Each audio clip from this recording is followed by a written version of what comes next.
Gawin ito ngayong April 12, 2025, isa sa pinakamaswerteng araw, at ang April po ay kabilang sa mga pinakamaswerteng buwan dahil doble po ang good luck energies para sa buwan na ito.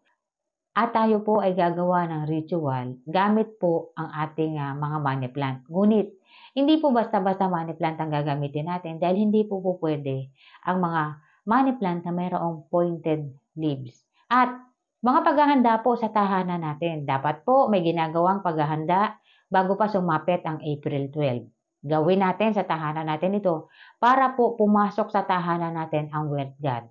Mayroong mga dapat alisin sa harap ng front door natin at mayroong mga dapat ilagay sa dining table natin o maging sa southeast area ng tahanan natin. Kung mahilig ka sa ganitong mga video, huwag kalimutang mag-like, mag-subscribe at i-share mo na rin para malaman ng iba ang kanilang mga swerte sa buhay.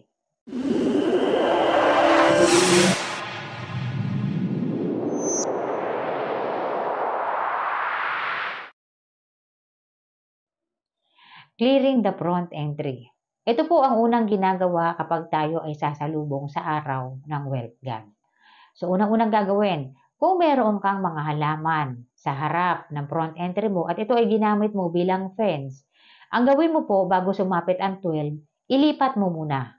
So, pinaniniwalaan po na inauspicious ang mga pointed leaves na halaman, mga thorny plants, pinaniniwalaan po na hindi papasok ang wealth energies na dala ng wealth god kapag yan ang nasa front entry ninyo. So, kung mahilig ka dyan, pwede naman yan, itabi mo lang muna hanggang matapos yung araw na kaarawan po ng wealth god. Nod, doormat natin. Mahalaga na ang doormat natin ay kung yung doormat ninyo ay old na, meron na itong sira, palitan nyo na po. Ngayon kung ang doormat nyo bago, ipagpag lang ng 3 beses na natatapat po sa sikat ng araw. Okay na yan. Sunod, ang ilalim ng doormat, mahalaga mayroong 9 coins yan. Kung may 9 Emperor's coin ka, pwede yan ang gamitin mo. Kung wala ka, 9 coins ang gamitin mo.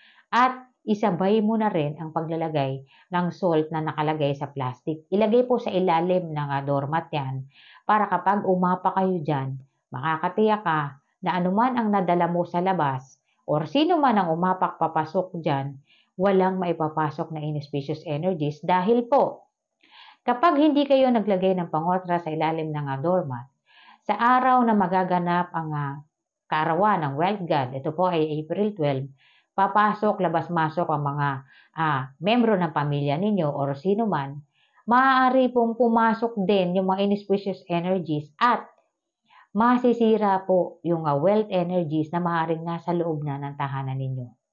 So, mapapalitan niya ng inauspicious energies kaya naglalagay na ng 9 coins at salt sa ilalim. So, yung salt po para sa protection, yung 9 coins po para i-welcome yung wealth energies na dala po ng wealth gods. Sunod po, money ritual para sa ating mga southeast area. Kumuha po kayo ng baso, lagyan ninyo ng isang buong bawang at sa ibabaw po ang bigas. Dapat po natatakpan yung isang buong bawang, hindi dapat nakikita sa ibabaw ng baso yung bawang. Ito po ay tinatawag na isang uri ng hidden wealth. So ilalagay sa southeast area, huwag ninyong aalisin. Maliban na lang kung yan ay masisira. At huwag niyo pong babawasan yung isang buong bawang, dapat po buo yun. Kasi po disrespect po ang tawag doon at hindi yan magdudulot ng swerte. Sunod po na gagawin, ritual po sa money plant. Ang money plant po na gagamitin natin ay ang welcome plant o ang ZZ plant. Ito po ay pinaniniwalaan na nagdudulot ng swerte at kayang magpanatili. Sapagkat kapag gagamitin mo sa ritual yung halaman, dapat po hindi pointed ang leaves. At wala itong anumang uri ng thorns o tinik dahil inauspicious po yan. Maliban na lang po kung sa ibang ritual mo gagamitin. Pero kapag araw ng wealth god, hindi po pwede na may mga pointed leaves or mga thorny plants po, bawal po yun kasi maaaring magdulot pa yan ng negative energies kapag yan ang ginamit ninyo. Pero sa ibang ritual, pwede naman po. Kahit pointed leaves ng pointed leaves ang money plant na gamitin ninyo. Pero sa araw na to, ZZ plant po ang gagamitin natin or sa buwan na to, ZZ plant po. Isa ito sa pinakamaswerte. Unang-unang gagawin, yung ZZ plant ninyo, kailangan po nakatanim sa lupa na nakalagay sa maliit na paso. At may nakatali dapat yan na red ribbon. Sunod, maglagay ka po ng 9 na peraso na dahon ng laurel at lalagyan mo po ng peso sign. At isusunod mo na rin yung 9 coins. At maglalagay ka po dyan ng red envelope o kung may natitira ka pang red na ampaw, pwedeng yan ang gamitin mo.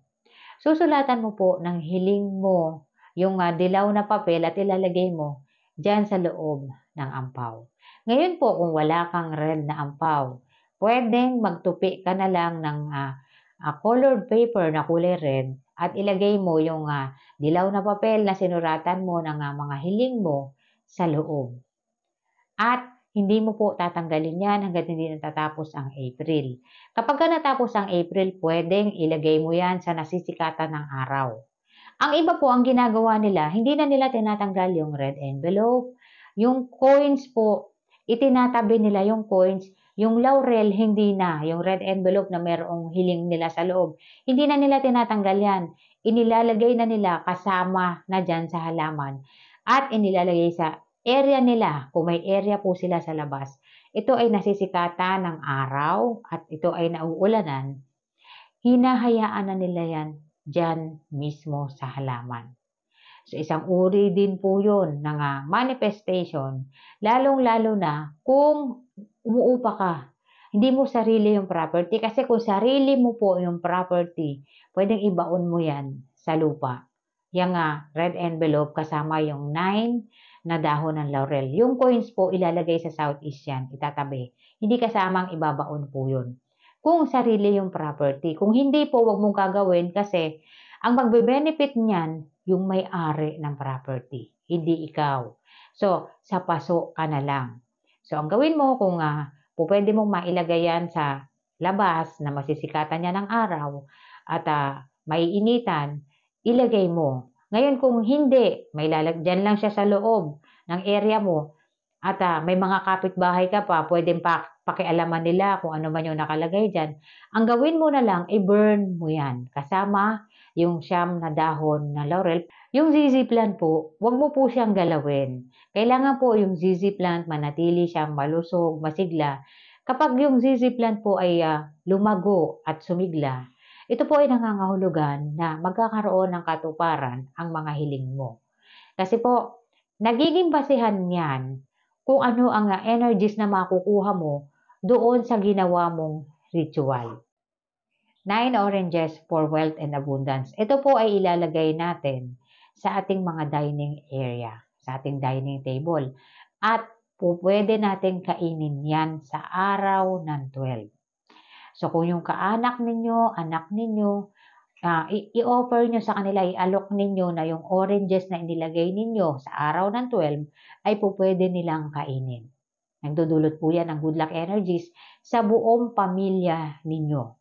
Naglalagay tayo ng oranges sa tahanan natin, 9 oranges, para po makaakit tayo ng good luck energies. Pero iba po sa araw ng 12. Yung ilalagay ninyo na 9 oranges, i-offer nyo sa membro ng pamilya ninyo, anak, asawa ninyo, or maging kayo. Kailangan po kainin natin, i-consume natin yung 9 oranges na inilagay natin para po sa wealth and abundance. Sa Feng Shui po kasi, minsan, kailangan natin i-consume, kailangan natin gamitin yung mga bagay na ginagamit natin para makaakit tayo ng good luck energies.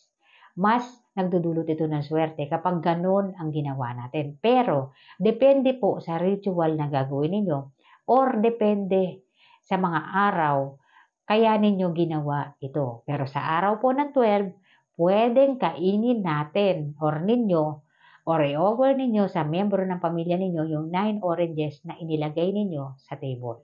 Pwede rin kinabukasan na kainin. Basta po, i-consume natin yung oranges na inilagay natin sa dining table. Sapagkat may mga offering talaga na hindi natin kinakain. Pero ito po, i-consume natin. Nagdudulot yan ng good luck energies para sa atin at pati po sa miyembro ng pamilya natin. At yung mga wallet natin, huwag kakalimutan maglagay ng panibagong 20 peso coin, isang peraso lang sa araw ng 12. Dagdag ninyo sa mga pampaswerte ninyo sa wallet. Yung 20 peso coin na yan, pwede nyong ilagay yan sa Southeast area ninyo or kung gusto nyo, isama nyo sa deposit ninyo sa bangko or saan man, pwede pong gawin yon para mas umikot ito at mas magdulot ito ng swerte. Ang April po ay isa sa pinakamaswerteng buwan po para ngayong 2025 dahil bukod sa doble ang good luck energies nito, tatapat po ng April 12 ang kaarawan po ng Wealth God. Kaya't napakahalaga ng paggawa ng ritual at kailangan po mailagay mo yan sa tahanan mo bago pa sumapit ang 12 or sa mismong araw ng 12. So po pwedeng gawin ng maaga para makasigurado ka na meron ka bago pa po sumapit ang April 12. Malaki po ang maidudulot niyan sa atin. Kaya huwag niyo pong palalagpasin yung mga mahalagang araw para po sa paggawa ng mga wealth ritual. Maraming salamat po sa panonood. Kung may tanong po kayo, mag-comment lamang po kayo sa baba. Kapag yan ay akin nabasa, yan po ay akin sasagutin.